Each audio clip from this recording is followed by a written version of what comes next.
నూలు నూలులో శతాబ్దాల గౌరవం, పట్టు పరంపరకు ప్రతీక, సంప్రదాయానికి శాశ్వత చిరునామా సఖీ. సుమన్ టీవీ ప్రేక్షకులకు నమస్కారం. ప్రస్తుతం మనతో పాటు ఉన్నారు ప్రముఖ ఆస్ట్రాలజర్ గోనుగుంట్ల సురేష్ బాబు గారు. మే మాసం యొక్క ప్రత్యేకతలు, మే మాసంలో వచ్చే పర్వదినాలు, మే మాసంలో ద్వాదశ రాశుల వారి రాశి ఫలాలు ఎలా ఉండబోతున్నాయి, పాటించాల్సిన పరిహారాలు, మరీ ముఖ్యంగా అతిగా బ్లాకేజెస్ కూడా ఉంటాయి, జాతకరీత్యా ఎక్కువగా సఫర్ అవుతూ ఉంటారు, వారికి కూడా చివరిలో చాలా మంచి పరిహారాలను అయితే తెలియజేయడానికి గురువు గారు సిద్ధంగా ఉన్నారు. వారితో మాట్లాడదాం. గురువు గారు నమస్కారం. గురువు గారు సంధ్య గారు నమస్కారం అండి. నమస్కారం గురువు గారు. గురువు గారు, మరి ఏంటి మే మాసం యొక్క ప్రత్యేకత ఏమిటి, పర్వదినాలు ఏమి ఉన్నాయి, ఆ వివరణ ఒకసారి తెలియజేస్తారా గురుగారు? సో ముందు మనకు 12 రాసుల వారి జాతకాలు చెప్పుకునే ముందు మనం మే మాసం గురించి మాట్లాడుకుంటున్నాం కాబట్టి మే మంత్ లో 3-4 విశేషాలు ఉన్నాయండి, ముఖ్యమైనవి. ఇంకా చాలా ఉన్నాయి, అందరికి అర్థమయ్యేది చెప్పుకుందాం. ఒకటి, ఇది మనకి వైశాఖ మాసం పూర్ణిమతో స్టార్ట్ అయిపోయి జ్యేష్ఠ మాసం పూర్ణిమతో ఎండ్ అవుతుంది. అంటే ఒక పూర్ణిమ నుంచి ఇంకొక పూర్ణిమ మధ్యలో ఈ మాసం అంతా ఉంది. ఇది ఒక హైలైట్. రెండో హైలైట్ ఏం చెప్తారంటే, మనకి హనుమత్ జయంతిని కొన్ని ప్రాంతాల్లో జరుపుకుంటారు. కొన్ని మన తెలంగాణ లాంటి ప్లేస్ లో ఆల్రెడీ జరుపుకున్నారు, బట్ కొన్ని ప్లేస్ లో ఇంకా స్టిల్ జరుపుకుంటారు అనమాట. అది 12వ తారీఖు వస్తుంది. తర్వాత కర్తరి అంటారండి. మన కర్తరి అంటే సూర్యుడు కృతికా నక్షత్రంలో ఎప్పుడైతే ఎంటర్ అవుతారో, కార్తెలు అంటారు, చిత్తకర్త, రోహిణి, కర్త, రకరకాల కార్తెలు లాగా ఎప్పుడైతే సూర్యుడు రోహిణి కృతికా నక్షత్రంలోకి ఎంటర్ అవుతారో దీన్ని కర్తరి అంటారు, అంటే కృతికా కార్తె అంటారు. కామన్ లో బాగా నానుడు ఏంటంటే కర్తరి, కత్తిరించబడుతూ ఉంది అని. అంటే అప్పటిదాకా పెళ్లిళ్ళు సీజన్, ముహూర్తాలు ఇవన్నీ ఉంటాయి కాబట్టి ఈ మధ్యలో 12 రోజులు, 13 రోజులు, 15 రోజులు గ్యాప్ వస్తుంది అనమాట. కట్ చేయబడుతుంది కాబట్టి కర్తరి అని చెప్పేసి అంటూ ఉంటారు. అయితే ఈ టైంలో ఏమి చేయకూడదు, ఏమి చేయాలనేది స్పష్టంగా మన గ్రంథాలు వివరించారు. ముఖ్యంగా చెయ్యకూడని పనులు ఏంటంటే, పెళ్లికి సంబంధించిన పనులు వాయిదా వేసుకుంటారు. తర్వాత గృహ ప్రవేశాలు, శంకుస్థాపన లాంటి వాయిదా వేసుకుంటూ ఉంటారు. అలానే అగ్రికల్చర్ రిలేటెడ్ ఈ టైంలో విత్తనాలు నాటము, చెట్లు నాటం లాంటివి చేయకూడదు, భూమి దున్నటం లాంటి పనులు చేయకూడదు అని చెప్పేసి మనకి చెప్తూ ఉన్నారు అనమాట. ఇవి చేయకూడని పనులు. అయితే మిగతా పనులన్నీ యాజ్ స్టేజ్ గా అన్ని చేసేసుకోవచ్చు. పెళ్లికి సంబంధించిన పనులు చూసుకోవచ్చు. అలానే ఇంకా ఆధ్యాత్మిక కార్యక్రమాలు, ఉత్సవాలు, ఇవన్నీ సెలబ్రేషన్స్ ఇవన్నీ చేసేసుకో, వాటి వీటికి సంబంధం అయితే ఏమీ లేదని చెప్తూ ఉంటారు అనమాట. సో దీనితో పాటుగా ఈ కత్తెరతో పాటు ఈ 4 గ్రహాలు కూడా మారుతూ ఉన్నాయండి. సో ఒకటి సూర్యుడు, తర్వాత కుజుడు, బుధుడు, శుక్రుడు, ఈ 4 గ్రహాలు కూడా మారుతూ ఉన్నాయి అనమాట. ఈ 4 గ్రహాలు మారటంతో ఈ మాసం అంతా 12 రాశులు ఎలా ఉందో మనం చూద్దాం. అందులో ఫస్ట్ వచ్చే 11వ తారీఖున కుజుడు మారుతూ ఉన్నారండి. 14వ తారీఖున శుక్రుడు మారుతున్నాడు. బుధుడు, సూర్యుడు వచ్చి మే 15వ తారీఖున మారుతున్నారు అనమాట. ఇక మనం ఈ 12 రాశుల వారికి ఈ యొక్క 4 గ్రహాల యొక్క ఇంపాక్ట్ ఎలా ఉంటుందో చూద్దాం. గురుగారు, మరి తులారాశి వారికి మే మాసం ఎలా ఉండబోతుంది, ఏం పరిహారాలు మీరు చెప్పేటప్పుడు ఇండికేషన్స్ మీరు అంతా కూడా ఫాలో అవుతూ ఉంటాం గురుగారు, మరి ఏ విధంగా ఉంటుంది తులారాశి వారికి? మనం మే మంత్ చూసుకుంటే ముందుగా చెప్పిన విధంగా 4 గ్రహాలు మారడంతో వీళ్ళకి 2 గ్రహాలు అనుకూలంగా ఉన్నాయి, 2 గ్రహాలు ప్రతికూలంగా ఉన్నాయని గమనించుకోవాలి. ఓకే, మిక్స్డ్ గా ఉంది. అది ఇచ్చే రిజల్ట్ అది ఇస్తూ ఉంటుంది, ఇది ఇచ్చే రిజల్ట్ ఇది ఇస్తూ ఉంటుంది. సో మనం ఏమో చేయాలంటే, శంకరాచార్యులు ఏం చెప్తారంటే, 2 గుణాలు మనకు ఉంటే లైఫ్ ని చాలా సక్సెస్ఫుల్ గా ఈజీగా దాటుకుని ముందుకు వెళ్ళిపోతాం. అవి వివేక వైరాగ్యం అంటారు. వివేకం అంటే విజ్డమ్, అంటే మనకి ఏది చెయ్యాలి, ఏది చెయ్యకూడదు అనే ఒక జ్ఞానం మనకుంటే సగం మనం అసలు చేయకూడని ప్రాంతాలకు వెళ్ళకపోతే శుభ్రంగా చేసే వాటికి వెళ్ళిపోతే సక్సెస్ ఆటోమేటిక్ వస్తుంది కదా. ప్రాబ్లం ఏమవుతుందంటే, మనం కన్ఫ్యూజ్ అయిపోతూ ఉంటాం, ఏది మంచిది ఏది చెడు ఐడియా లేదు, పోయిన తర్వాత ఎక్స్పీరియన్స్ అయిన తర్వాత తెలుస్తూ ఉంటుంది అనమాట. ఈ వివేకాన్ని కనుక మనం పట్టుకోగలిగితే విజ్డమ్ ని సగం లైఫ్ సక్సెస్ అయిపోయినట్లు అంటాం. రెండోది ఏమవుతుందంటే, మన చుట్టూ నెగటివ్ ఎనర్జీ ఉంటుంది. అది ఇన్ ది ఫార్మ్ ఆఫ్ మనకి ధర్మ అరిషడ్ అంటారు, కామ, క్రోధ, మద, మోహ, మాత్సర్యాలు చెప్తూ ఉంటారు అనమాట. వీటిని వదిలించుకోగలగాలి. బట్ ఇవి కంటే కూడా మన చుట్టూ నెగటివ్ పీపుల్ ఏమంటారు, చాలా నెగటివ్ ఎనర్జీ ఉన్న వాళ్ళు, నెగటివ్ సిచ్యువేషన్స్ అంతా ఉంటారు. అంటే అనవసరమైన వాటిని మన లైఫ్ లో నుంచి కొన్నిసార్లు వస్తూ ఉన్నా కానీ మనకి చాలా తెలివితేటలు వాటిని వదిలించేసుకోవడం నేర్చుకోవాలంట. అంటే మంచి వాటిని పట్టుకునే బ్రెయిన్ మనకు ఉండాలి, చెడుని వదలగా. అయితే కొన్నిసార్లు వాలంటరీగా అవంతావే అవుట్ ఆఫ్ మన కంట్రోల్లో మన చుట్టూ waste people, waste knowledge, waste thoughts అన్ని మన బ్రెయిన్ లో ఉండేసి ఉంటాయి. వేస్ట్ ఫుడ్ తింటాం, ఏమైనా చేస్తూ ఉంటాం అనమాట, జంక్ ఫుడ్ అంటారు.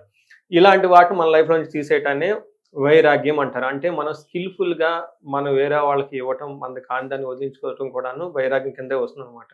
ఇలా ఈ రెండు గనక ఉంటే లైఫ్ అనేది ఆనందంగా ఉంటుందని శంకరాచార్యుల వారు చెప్తూ ఉంటారన్నమాట. అవును గురుగారు, ఎందుకు ఈ వాస్తవం. విషయం ఇప్పుడు చెప్పుకున్నామంటే ఎందుకు గురుగారు? 2 గ్రహాలు పాజిటివ్ గా ఉన్నాయి, 2 గ్రహాలు నెగిటివ్ గా ఉన్నాయి. ఉమ్, నెగిటివ్ గా ఉన్నాయి అలా పక్కన పెట్టేసుకొని చక్కగా పాజిటివ్ ఎక్కడెక్కడ ఉందో అలా టైం స్పెండ్ చేసుకుంటే ఉమ్, హ్యాపీగా ఉంటుంది. నెగిటివ్ గా ఉన్న వాటిలో ఏం చేయాలి, కేర్ఫుల్ గా పరిహారాలు అవి ఇవి చేసుకుంటూ స్టెప్ బై స్టెప్ నిదానంగా, చాలా దూకుడుగా వెళ్లకుండా నిదానంగా ఆలోచించి ఆ విషయాల్ని హ్యాండిల్ చేసుకోగలగాలి కేర్ఫుల్ గా. ఎనివే బాగుంది కాబట్టి దూసుకొని వెళ్ళిపోదాం. ఇలా ఈ యొక్క జ్ఞానాన్ని మనం పెట్టుకుంటే తులారాశి వాళ్ళకి ఉమ్, 2 గ్రహాలు అందుకే ఎగ్జాంపుల్ చెప్పారా గురుగారు? ఎస్ గురుగారు, ఇప్పుడు మీరు చెప్తూ ఉంటారు కాబట్టి జనరల్ గా ఇది చేయకూడదు, బిజినెస్ స్టార్ట్ చేయకూడదు, చెడు పనులు చేయకూడదు, ఈ టైం బాగాలేదు, చాలా మంది ఫాలో అవుతుంటారు కదా గురుగారు. ఫాలో అవుతుంటారు, ఫోన్లు చేస్తుంటారు, అడుగుతూ చేస్తూ ఉంటారు మాకు కూడా ఉంటారు. ఇలానే ఉంది ఏంటి అనేది. సో మీరు చెప్పే దాని ద్వారా మేము పాజిటివ్స్ ఎక్కువగా పొందుతూ ఉన్నాము. సో వీళ్ళకి చిత్త 3-4 పాదాలండి, స్వాతి 1-2-3-4 పాదాలు, విశాఖ 1-2-3 పాదాలంతా తులారాశిలో ఉంటారు. పేరు బలం బట్టి తీసుకుంటే రా, రీ, రూ, రే, రో, తాతి, తూతే అన్న అక్షరాలంతా కూడా తులారాశిలో ఉంటారు.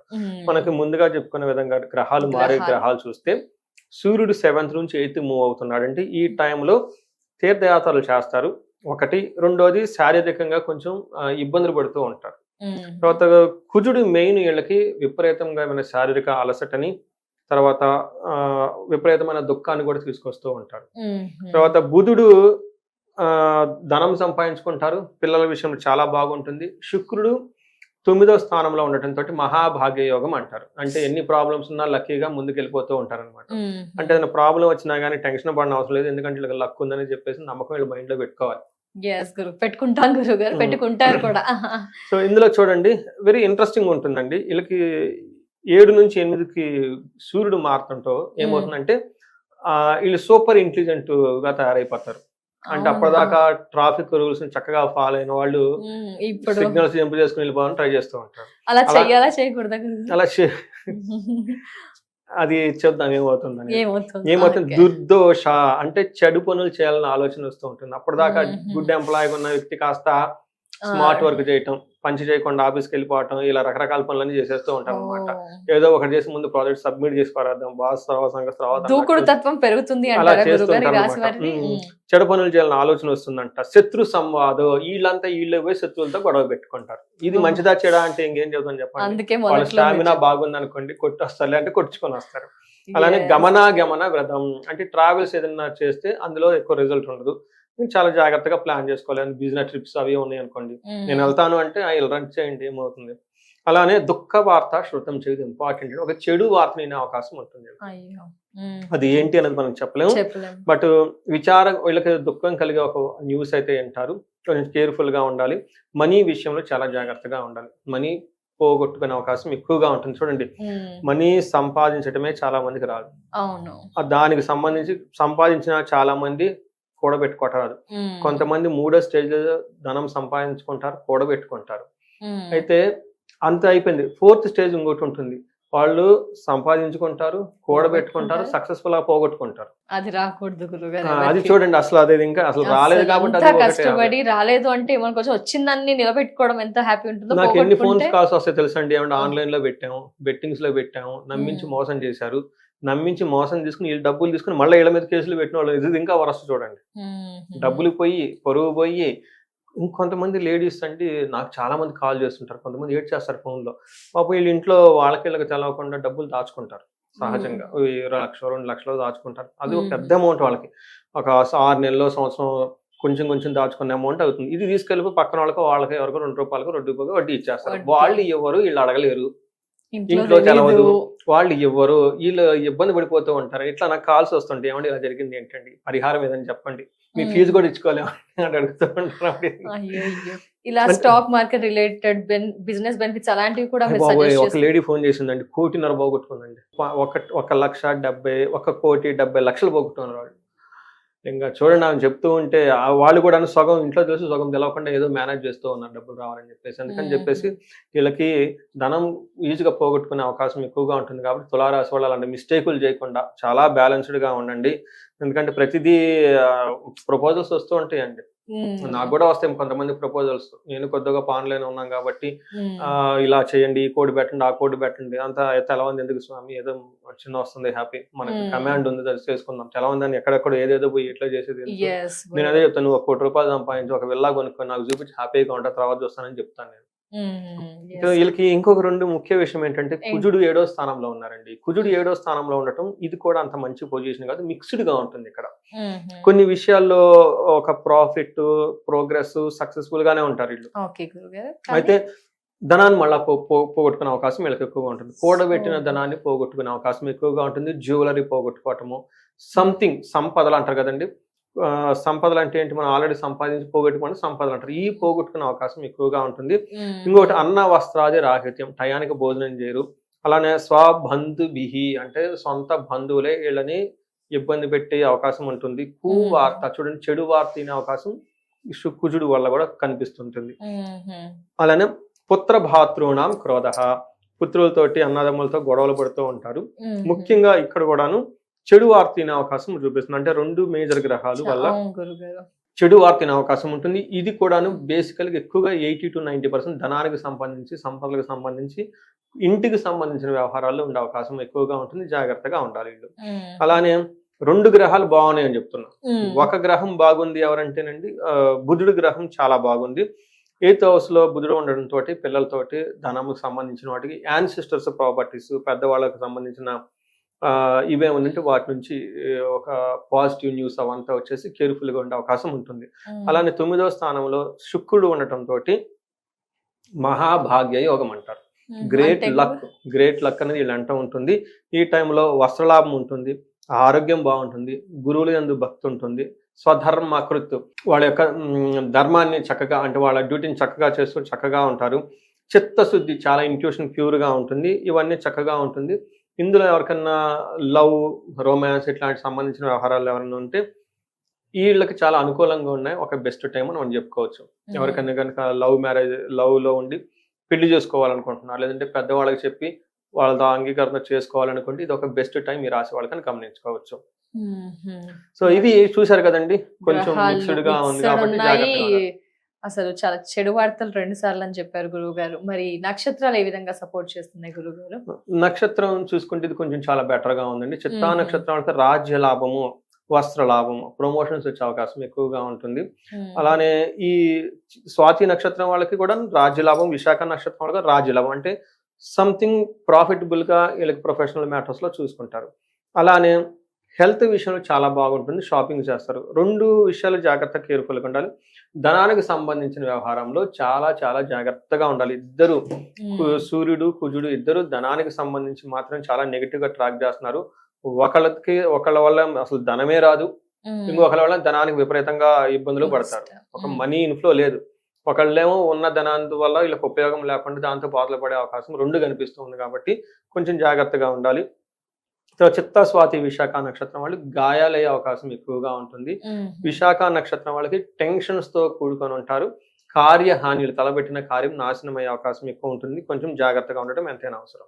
గురుగారు, మరి వీళ్ళు ఖచ్చితంగా చెడు వార్త వినాల్సి వస్తుంది అని చెప్పారు తులారాశి వారికి. అలాగే డబ్బులు పోతాయి ఇలా చెప్పారు. సో వీళ్ళకి అలాంటి ఇబ్బందులు కాకుండా ఉండాలంటే గట్టి పరిహారాలు ఏం చేస్తారు గురుగారు? ఒకటి, వీళ్ళకి మహాన్యాస పూర్వక ఏకాదశ రుద్రాభిషేకం అంటారు.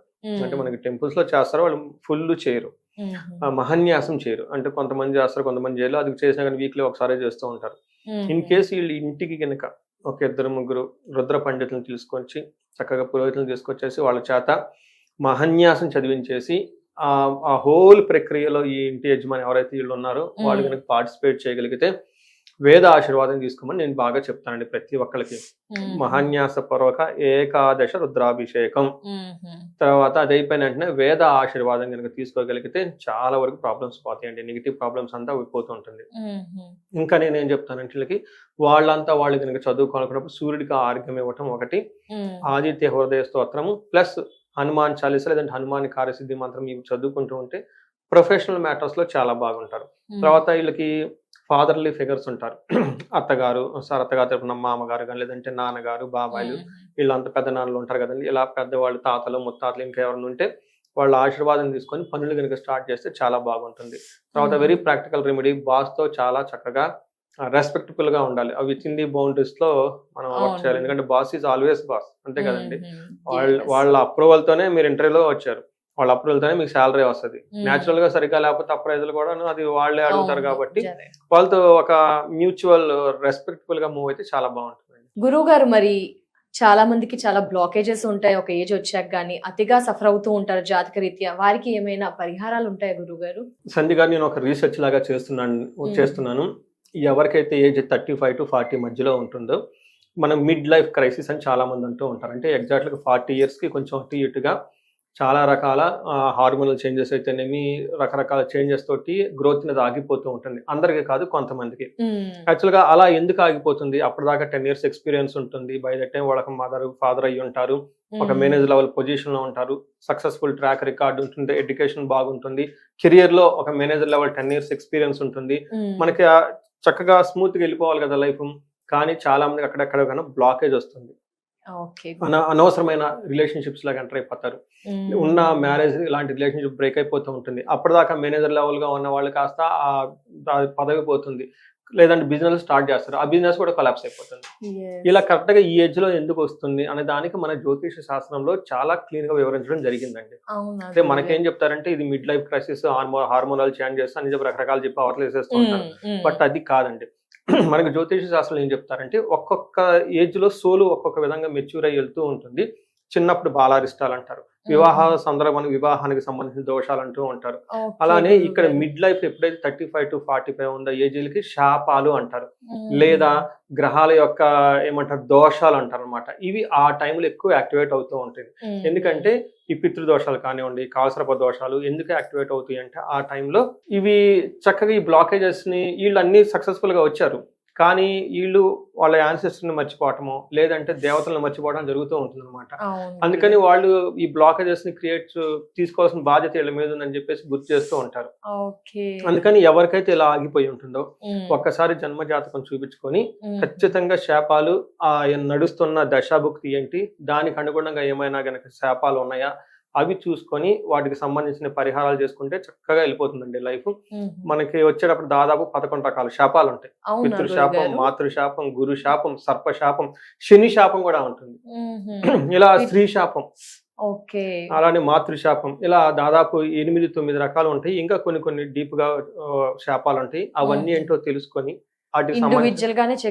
ఇండివిజువల్ గా చెక్ చేసుకోవాలి. అది తీసుకుంటే పోతుంది. అలానే గ్రహ దోషాలు ఉంటాయి, కొన్ని గ్రహాలు అనమాట. సపోజ్ ఏదో దశ నడుస్తుంది, వాళ్ళు ఎక్కడ దుస్థానంలో ఎక్కడో ఉన్నారు, వీటికి సంబంధించి అనాలిసిస్ చేయించుకొని ఒకసారి హారోస్కోప్ అంత ఆడిట్ అంటారు చూసిన, ఆడిట్ చేయించుకొని అవి లిస్ట్ అవుట్ చేసుకొని వాటికి సంబంధించిన అవి ఏం చేస్తుంటే బ్లాక్ ని క్రియేట్ చేస్తాయి అనమాట. అంటే ఫ్యూచర్ ని ముందుకెళ్ళకుండా ఆపేస్తాయి అనమాట గ్రోత్. అందుకని అప్పటిదాకా సక్సెస్ఫుల్ గా ఉన్న వాళ్ళు అక్కడ ఆగిపోతారు. వాటికి సంబంధించిన పరిహారాలు చేసుకుంటే చక్కగా లైఫ్ అంతా ముందుకెళ్ళిపోయే అవకాశం ఎంతో ఉంటుంది. లాస్ట్ 6 months నుంచి ఈ కాన్సెప్ట్ ఎక్స్క్లూజివ్ గా నేను తీసుకొని వస్తున్నాను. ఏజ్ 35 to 45 ఉందా, మధ్యలో ఆగిపోయారా, ఒకసారి హారోస్కోప్ చూసుకోండి. ఈ థీమ్ తో వెళ్ళిపోయిన తర్వాత ఎన్నో హారోస్కోపులు చుట్టం వెళ్ళిపోయింది. ఈ టైంలో కాల్సర్ప దోషం యాక్టివేట్ అయిపోయింది. ఈ టైంలో గురుశాపం ఉంటుంది చూడండి. గురుశాపం ఆ టైంలో యాక్టివేట్ అయితే అప్పటిదాకా వాళ్ళ సక్సెస్ఫుల్ మేనేజర్ గా ఉండి, సక్సెస్ఫుల్ నాయకులుగా నాయకత్వ బాధ్యతలు ఉండి, ఈవెన్ బ్యూరోక్రాట్స్ కూడా చెక్ చేశారు. నేను IAS IPS ఆఫర్లు వాళ్ళ హారోస్కోప్ కూడా చెక్ చేయడం జరిగిందండి. అప్పటిదాకా ఉన్న వాళ్ళు సడన్ గా వీళ్ళకున్న ఈ మేనేజ్మెంట్ స్కిల్స్ పనిచేయ వాళ్ళకి, ఎందుకంటే గురుశాపం యాక్టివేట్ అయిపోయింది. గురు ఇస్ మేనేజ్మెంట్ అడ్మినిస్ట్రేటర్, ఆయన ఎప్పుడైతే బ్లాక్ అయిపోయి ఇది out of the job. So ఇలాంటి వాటిని తెలుసుకొని చక్కగా పరిహారాలు చేసుకుంటే లైఫ్ 10 ఎంత అవకాశం ఉంటుందండి. ముఖ్యంగా నేను చాలా మందికి చేసింది స్వర్ణలక్ష్మి విశేష హోమం, ధన ప్రవాహానికి రావడానికి. అలానే చండీ హోమం, చండీ పారాయణ చాలా మందికి చేపించడం జరిగింది. అలానే భార్యాభర్తల మధ్య అన్యోన్య దాంపత్య పాశుపత అభిషేకము, లేదంటే పెళ్లి కావటం లేదు, ఇబ్బందులు పడిపోతున్నాం అంటే విశ్వావసు గంధర్వ రాజ హోమము. ఇంకా చాలా మంది హెల్త్ కాంప్లికేషన్స్ ఉంటాయండి, మృత్యుంజయ హోమము, ఆయుష్ సూక్తము, ఆ తర్వాత మహామృత్యుంజయ జపము. ఇలాంటి వాళ్ళకి ఏదైనా కనుక సమస్య ఉంటే ఒక్కసారి వచ్చి హారోస్కోప్ చూపించుకుంటే, తగు పరిహారాలు చేసుకుంటే లైఫ్ ప్రతి ఒక్కళ్ళకి 10 రెట్లు ముందుకెళ్ళే అవకాశాలు, ఆపర్చునిటీస్ చాలా ఉంటాయండి. తప్పకుండా. చాలా ధన్యవాదాలు గురువు గారు. మే రాశి యొక్క విశిష్టత, ప్రత్యేక దినాలు, పరిహారాలు, రాశి వివరణ కూడా తెలియజేసినందుకు నమస్కారం.